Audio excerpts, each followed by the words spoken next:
Toda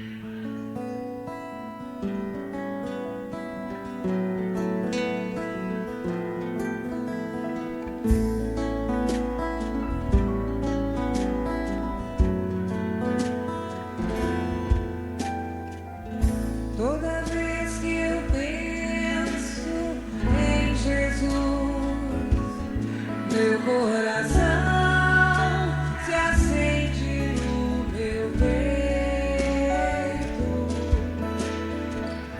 Toda vez que eu sinto essa luz me iluminando,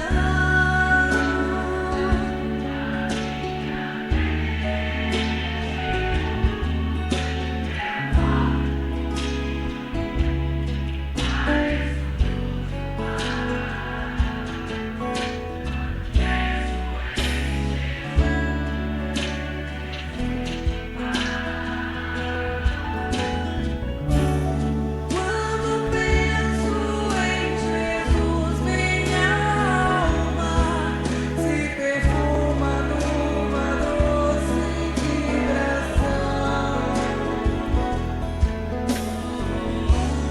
Os meus pensamentos se transformam e eu sinto que dentro do coração vai surgindo, vai crescendo sentimento diferente por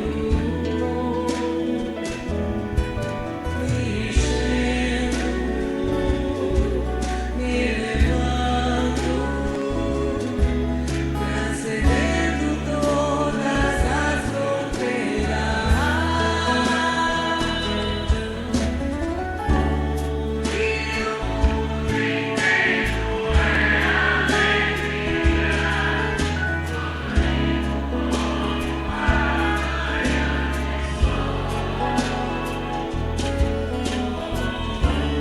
Quase rindo de tanta felicidade, meu sorriso não demora a esboçar. Quando penso em Jesus, só quero amar.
Uma boa noite a você que está se ligando conosco nesta noite maravilhosa, noite de estudo, noite de aprendizado das obras que a doutrina espírita nos oferece.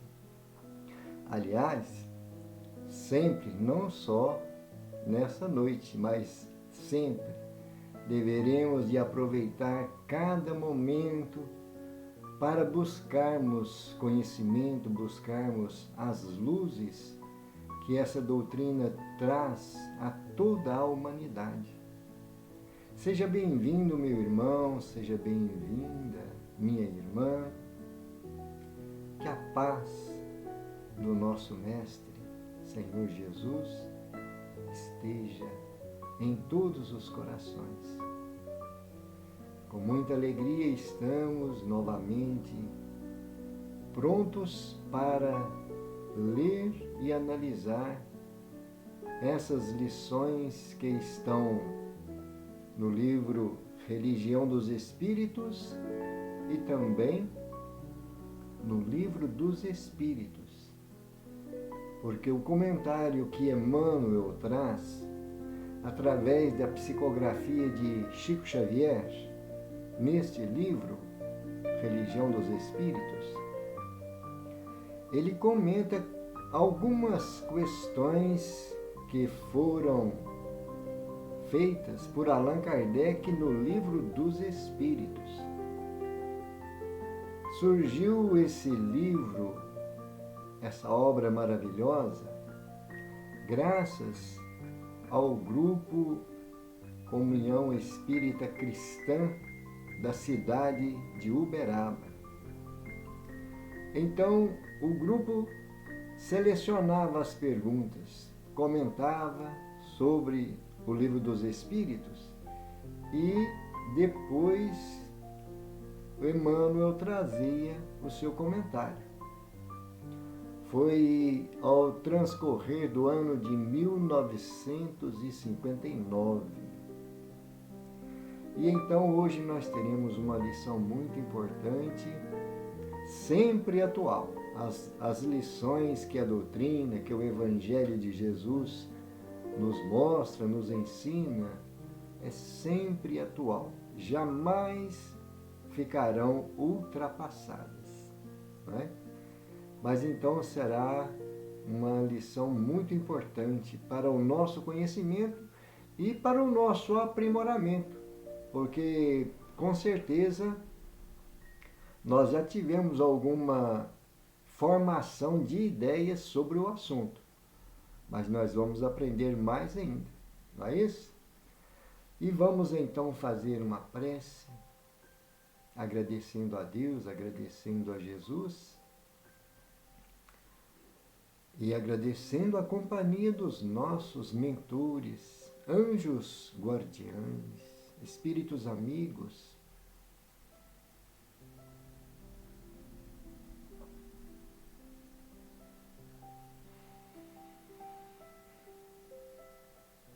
Senhor Jesus, aqui estamos esperançosos nessas luzes, na compreensão dessas lições, para aprimorar o nosso entendimento. Conscientes, Senhor, das nossas fragilidades, da nossa imperfeição. Queremos te pedir que nos ajude a captar aquela parte essencial que nós necessitamos individualmente, cada um de nós, para que possamos buscar a nossa transformação, a nossa modificação naquele aspecto em que nós ainda trazemos de negatividade e que não é construtivo para o nosso crescimento moral e espiritual. Confiamos, Senhor Jesus, nesta misericórdia, neste amor que nos envolve e com a ajuda dos teus missionários que estão sempre nos amparando. Te agradecemos, Senhor, por mais esta oportunidade. Assim seja. Graças a Deus. E louvado seja Deus. E então nós vamos buscar em nossos arquivos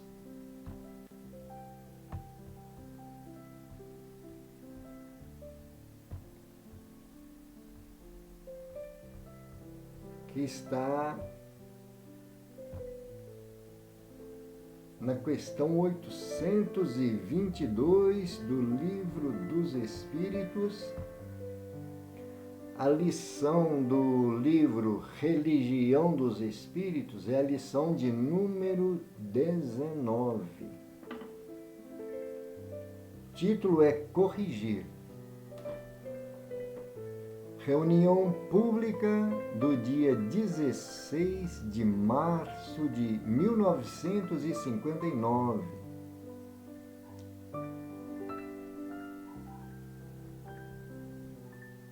Pergunta Allan Kardec.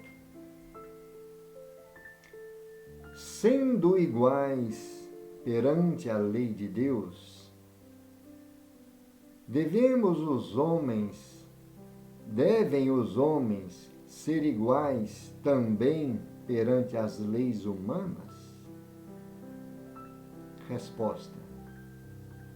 O primeiro princípio de justiça é este: não façais aos outros o que não quereríeis que vos fizessem.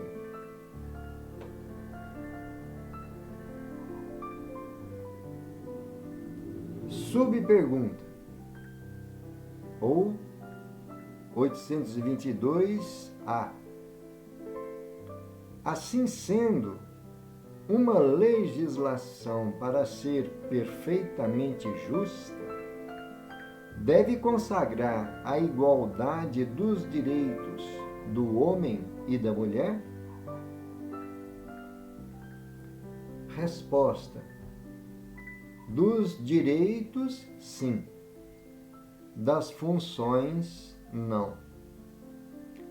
Preciso é que cada um esteja no lugar que lhe compete. Ocupe-se do exterior o homem e do interior a mulher, cada um de acordo com a sua aptidão. A lei humana, para ser equitativa, deve consagrar a igualdade de direitos do homem e da mulher. Todo privilégio a um ou a outro concedido é contrário à justiça. A emancipação da mulher acompanha o progresso da civilização. Sua escravização marcha de par com a barbárie.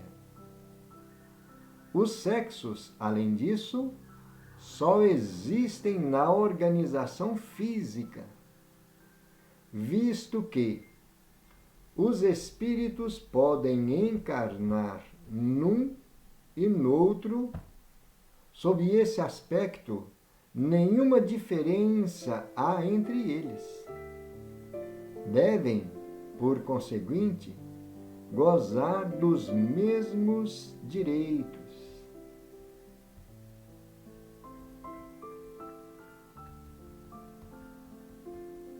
Muito interessante quando Allan Kardec traz esse questionamento. Se todos nós temos os mesmos direitos e se as leis humanas devem também considerar direitos iguais do homem e da mulher. Primeiramente, Kardec se refere sem distinguir homem e mulher, mas é justamente onde ele aproveita o viés do raciocínio, não é? Se todos sendo iguais diante das leis de Deus, deveríamos ser também diante das leis humanas, né? Então a resposta não poderia ser outra, né? Não façais aos outros o que não quereríeis que vos fizessem. Então, a partir desse raciocínio, Allan Kardec traz esta outra questão, porque ainda naquela época a mulher ainda estava muito subjugada, mesmo na época de Allan Kardec. Podemos observar que a emancipação da mulher começou não muitos anos. Eu acredito que seja a partir do século XX, metade do século XX, não é? E então não tem muito tempo que a mulher conquistou essa emancipação, ou está conquistando. Só que nós precisamos de fazer uma pequena observação, porque realmente o movimento feminista tem todo o direito de se manifestar em vários aspectos, em vários pontos, onde a mulher não é valorizada como deveria. Mas existe também aquela questão do extremismo desses movimentos que acabam criando desavença, acaba criando separatividade entre as classes. Então existe às vezes uma má interpretação dessas questões sociais, que nós precisamos entender bem através desses ensinamentos que a doutrina e que o Evangelho de Jesus nos mostra, para que nós saibamos aplicar com muita parcimônia, com muita serenidade e com a maior consciência que nós tivermos do assunto, em várias questões, né? Em vários questionamentos que às vezes possam surgir. E então os Espíritos nos mostram, né? Que dos direitos, com certeza, todos os dois têm os mesmos direitos, mas eles fazem uma observação. As funções são diferentes, não é? O papel do homem no lar é um e da mulher é outro. Nós não poderemos confundir as coisas. Cada um desempenhando a sua tarefa, o seu compromisso com a família, ou perante um e outro no convívio conjugal, como vai se pautando, né, os acordos, a boa convivência. Cada um tem a sua função a desempenhar, para que a família possa ter esse equilíbrio, né? E então sempre nós observamos que nos estudos que a doutrina nos oferece, sempre nos mostra que o homem trabalha muito a questão do raciocínio, da intelectualidade. Ele está tem mais essa tendência, né? Mais essa aptidão de trabalhar o raciocínio, a razão, né? No geral. Mas isso não tira o direito e a possibilidade da mulher também exercitar a sua razão, o seu entendimento, a sua intelectualidade, de forma alguma. Mas a predominância, que nós queremos dizer, sempre no movimento espírita nós vemos essa análise. E na mulher o que predomina mais, geralmente, é o sentimento, que é o ponto-chave para a nossa evolução, né? Basta nós observarmos na história da humanidade. Todos os grandes vultos, todos os gênios, todos aqueles que se destacaram diante da sociedade, da humanidade, e que servem para nós de referência, tiveram um coração materno que estava ali sempre empenhado em oferecer o melhor. Não é isso? E então, como o próprio Jesus ele ressalva, né, nos seus ensinamentos, que o sentimento é o ponto maior, o ponto mais alto em que nós devemos ter atenção para promover o nosso crescimento, a nossa elevação, né? E então nós vamos ver que quando a mulher tinha esse jugo, essa questão de ser submissa, não existia realmente uma justiça no aspecto social. Sempre predominava, na maioria das vezes, nem sempre, melhor dizendo, o que o homem determinasse é que ficaria prevalecendo naquele convívio, não é? Mas então nós estamos vendo aí que com a evolução, com essa forma de nós trabalharmos o aprimoramento, a mulher conquistou, né? O progresso, a emancipação da mulher acompanha o progresso da civilização, que é a nossa tendência. Todos nós estamos melhorando cada vez mais a questão da nossa civilização, não é assim? E então ele ressalta que a escravização marca uma época de barbárie. E outro detalhe que nós não podemos esquecer: para o espírito não existe essa determinação sexual que nós temos aqui no plano físico, não é? A organização física é uma, mas o espírito ele pode se reencarnar como homem ou como mulher. Hoje nós estamos desempenhando uma tarefa num ou no outro sexo, mas na próxima reencarnação poderemos voltar no sexo oposto. Isso aí é uma naturalidade muito grande que nós vemos nos estudos que a doutrina espírita nos oferece. Então não existe, só existe na organização física esses sexos que nós temos essa visão ainda muito apegada às coisas da matéria, visto que os espíritos podem encarnar num e no outro. Sob esse aspecto, nenhuma diferença há entre eles. Devem, por conseguinte, gozar dos mesmos direitos, né?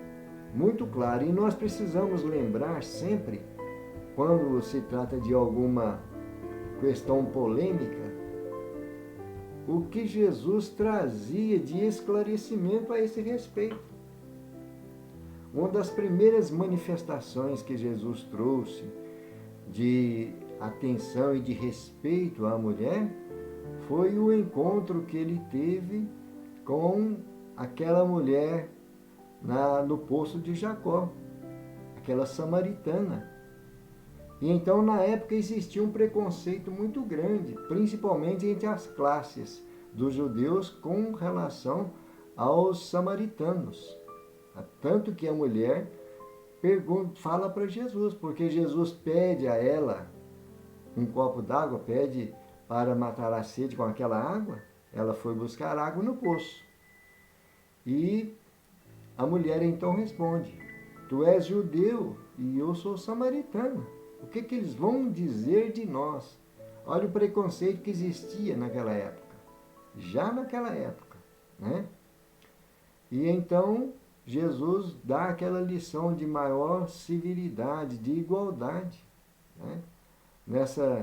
Nessa questão das mulheres e do convívio entre as classes. Que diferença faz, né? Jesus mostrou muito bem que ele, como sendo enviado de Deus, trazia a água mais pura do que aquela. Porque o próprio Jesus diz: desta água você ainda terá mais sede, mas a água que eu te der, você jamais terá sede. É uma água da fonte imorredora, a fonte de água pura. da água viva, não é assim? E então foi um dos primeiros manifestos que nós vemos no Evangelho da valorização que devemos ter para com as mulheres, para com o respeito, né? Esta discriminação que não deve existir. Tanto um quanto o outro têm todos os direitos, não é? As funções é que são diferentes, como nós vimos aí. Vamos ver o que Emmanuel está dizendo. Corrigir. Toda corrigenda, a reunião pública de 16 de março de 59, né? Já comentamos, né? Toda corrigenda, antes que se exprima em palavras, há de vazar-se em amor para que a vida se eleve. Se não, vejamos, em comezinhos incidentes da natureza. Não amaldiçoarás a gleba que o deserto alcançou, mas oferecer-lhes-ás a graça da fonte para que retorne aos talentos da produção. Não condenarás o pântano em que a lama se acumulou, provocando a inutilidade, mas drenar-lhes-ás o leito de lodo, a fim de que se restaure em leira fecunda.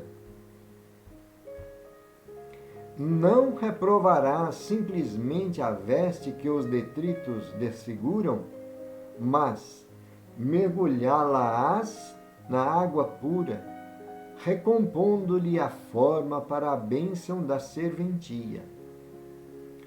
Não martelarás indiscriminadamente a máquina, cuja engrenagem se nega à função devida, e sim lhe examinarás com atenção os implementos defeituosos, de modo a recuperá-la para o justo exercício. Não derrubarás a plantação nascente que a praga invadiu, mas mobilizarás carinho e cuidado para libertá-la do elemento destruidor, propiciando-lhe recurso precioso ao refazimento. Não aniquilarás certa província corpórea, porque se mostre enfermiça, mas fornecer-lhe-ás adequado remédio, normalizando-lhe os movimentos. Repreensão sem paciência e esperança, ainda mesmo quando se fundamente em razões respeitáveis, é semelhante ao punhal de ouro fulgurando rara beleza, mas carreando consigo a visitação da morte.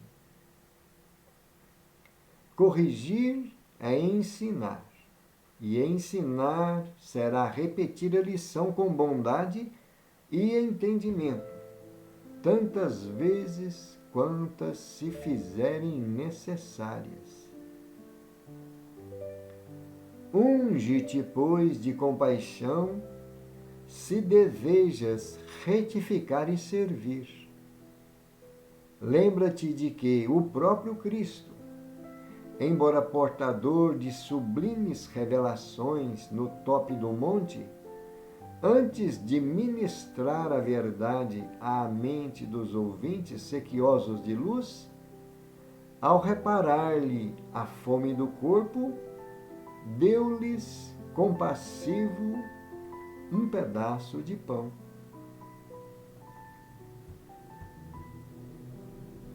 Percebemos aí então nesta lição de Emmanuel que sempre nós precisamos de ter muita cautela, muito modo, com sentimento de carinho, em se tratando de corrigir, de reparar, de fazer algo mais aperfeiçoado. Vamos fazer uma análise nessa questão da subjugação que a mulher estava sendo sobrepujada um tempo atrás, né? Pela força, o homem às vezes dominava, porque muitas das vezes a mulher não tinha meios de se manter, de sobreviver longe do que o homem sustentava o lar, ou a ela mesma, né? Mas então, de lá para cá, quando a humanidade vai se conscientizando desse equívoco, podemos dizer, muito grave para a história do ser humano, nós temos que trabalhar da forma com que o Evangelho de Jesus faça a orientação conforme o nosso aprimoramento, o nosso conhecimento, para que nós mesmos, seja o homem ou seja a mulher, com o que já atravessamos nas experiências passadas, possamos corrigir os erros, os desvios, os transtornos, mas sempre procurando trazer um clima de paz, de harmonia, de serenidade, sem querer. De um lado, o homem às vezes se tornar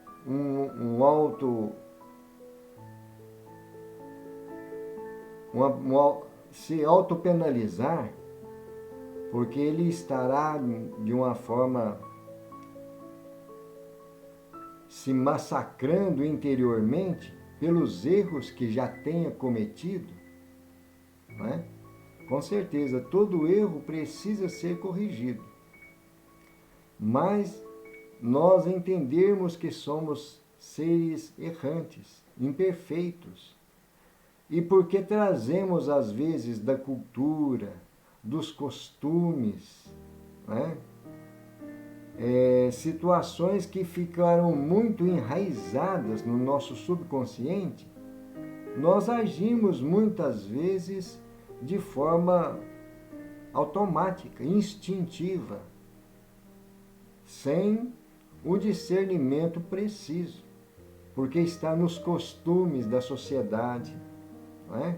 Ou da família. E então nós precisamos de ter, com certeza, disciplina na forma de corrigir esses erros, esses hábitos. Porque geralmente, quando se trata de família, homem e mulher, não é somente um acontecimento que está equivocado. É uma sequência de hábitos e de acontecimentos que vão se repetindo. Por isso nós temos que trabalhar de uma forma bem consciente e harmoniosa essa modificação interior, para que, ao aprender a lição e reparar o erro, nós estejamos em paz com a nossa consciência. Se nós começarmos a ter um auto-martírio, nós mesmos querendo cobrar uma situação que não estava na nossa capacidade, nós não vamos alcançar o nosso equilíbrio emocional e psíquico. Nós temos que entender que somos criaturas e que estamos em aperfeiçoamento. Não estamos perfeitos ainda. Temos muitos erros a corrigir, né? E então o que Emmanuel está dizendo para nós aqui? A repreensão sem a paciência e a esperança, ela pode trazer graves consequências, né? Ao invés de reparar, nós vamos aniquilar o que poderia ser corrigido. Não é isso aí? Né? Ainda mesmo que seja fundamente em razões respeitáveis. Olha o detalhe importante que Emmanuel traz. Então, essa repreensão ela tem que ter muita parcimônia, muita harmonia, e lembrando as palavras do apóstolo Paulo: todas as vossas coisas sejam feitas com caridade. Porque aí nós estaremos acertando, não é? Usando a melhor forma, ou pelo menos procurando exercitar o que há de melhor em nós. É isso? Por isso Emmanuel está dizendo aí para nós: sem paciência e esperança, é como se fosse um punhal que é muito bonito, bem figurado, é de rara beleza, mas ele vai provocar a morte. Assim? Então temos que observar a profundidade desses ensinamentos que vamos aprendendo a ter mais, primeiramente, valorização e respeito para com a pessoa que nós estamos convivendo, ou as pessoas que nós estamos convivendo. Todos temos direitos iguais diante de Deus, diante da sociedade e diante da nossa própria consciência. Não é? E então, ele diz aí, corrigir é ensinar. Muito interessante essa observação que Emmanuel traz. Corrigir é ensinar. E ensinar será repetir a lição, com bondade e entendimento. Muito interessante isso aí, né? Quem vai corrigir é quem tem conhecimento, né? Quem vai ensinar é quem tem conhecimento. E essa lição precisa ser repetida quantas vezes for necessária. Vamos, por exemplo, analisar que Deus tem uma misericórdia infinita para com as nossas imperfeições, para com os nossos erros. Quantas vezes, quantas oportunidades nós estamos repetindo e que Deus nos concede para que nós possamos aprender, né? Jesus nos traz esses ensinamentos aí no Evangelho. É isso? Quando Pedro questiona Jesus: Senhor, quantas vezes perdoarei meu irmão? Será até 7 vezes? E Jesus então responde: não te digo que perdoarás até 7 vezes, mas 70 vezes 7 vezes. Significando que nós devemos perdoar indefinidamente todas as faltas e que o nosso semelhante cometer contra nós. E então temos que nos ungir, quer dizer, procurar nos revestir de compaixão, se nós desejamos retificar e servir, que é o nosso objetivo. Quando estamos buscando essas lições da doutrina espírita, o nosso objetivo é esse: nos servir de instrumentos, fazer o que é o melhor para nós e para o nosso próximo, não somente para nós, não é? Dar o melhor de nós em favor de uma causa maior, da sociedade, da família, do grupo de trabalho. É isso? E então, se nós temos esse desejo, nós temos que abrir campo do sentimento com muita compaixão, com muita indulgência. É isso? E ele diz: lembra-te de que o próprio Cristo, embora portador de sublimes revelações. Interessante, né? Jesus veio trazer os esclarecimentos. Ele trazia consigo toda a luz, todo o conhecimento e todo o manancial para se permanecer firme e servindo de farol para a humanidade. Mas naquele momento ali, ele percebeu a necessidade daqueles que estavam buscando as suas lições, os ouvintes, né? Mas antes de trazer a verdade aos ouvintes, ele ofereceu esse pão compassivo, esse pão que ia saciar a fome, para que eles pudessem então ganhar ânimo,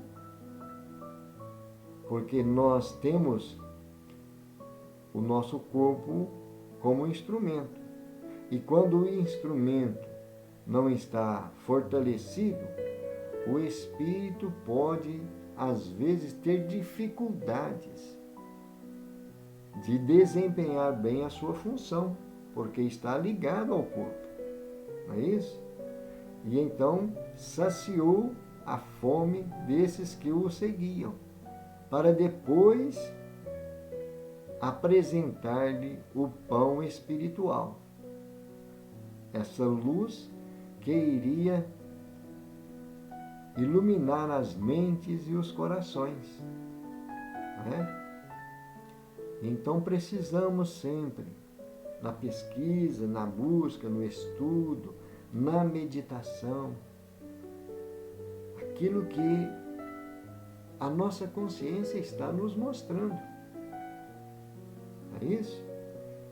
E principalmente quando temos debates na sociedade, debates na família, saber a forma correta de nos expressar sem querer humilhar as pessoas.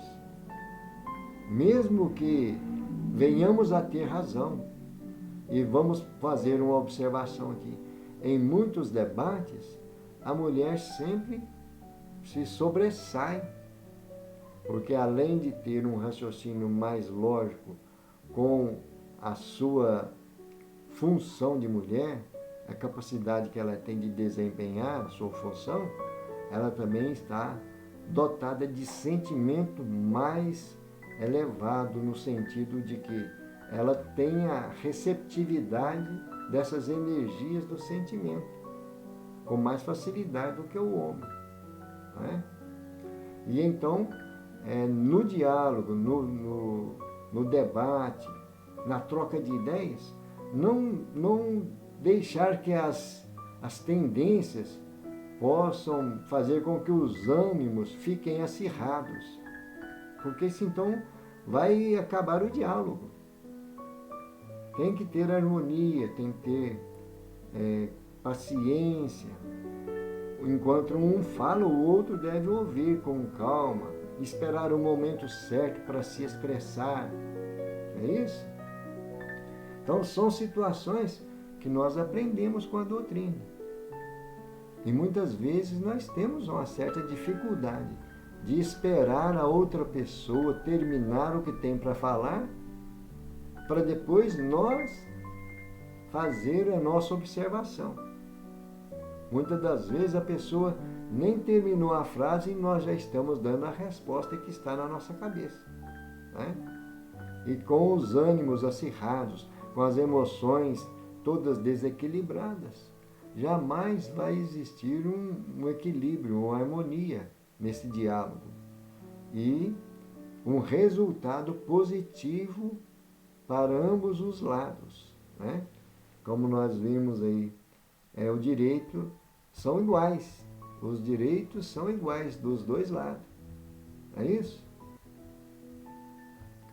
Então nós vamos finalizar aqui a nossa reflexão da noite, agradecendo aos amigos que nos acompanharam, agradecendo aos nossos mentores por mais uma luz, por mais esses momentos de reflexão, de aprendizado, né?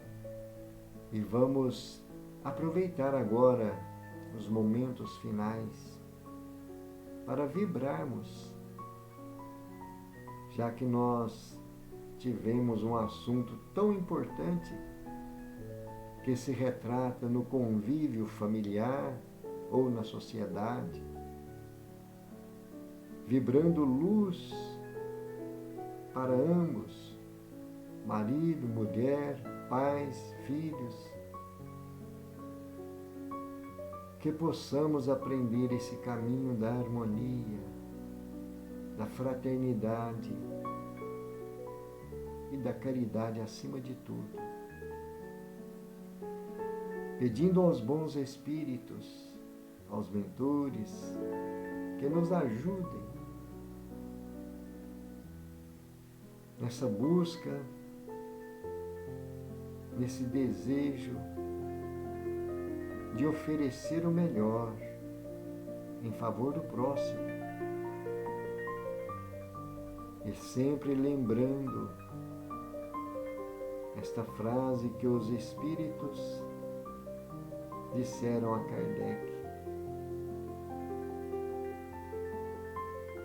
não façais aos outros aquilo que não quereríeis que os outros vos façam.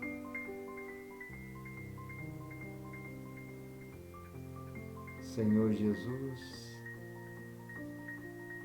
estamos finalizando nossos momentos com muita gratidão,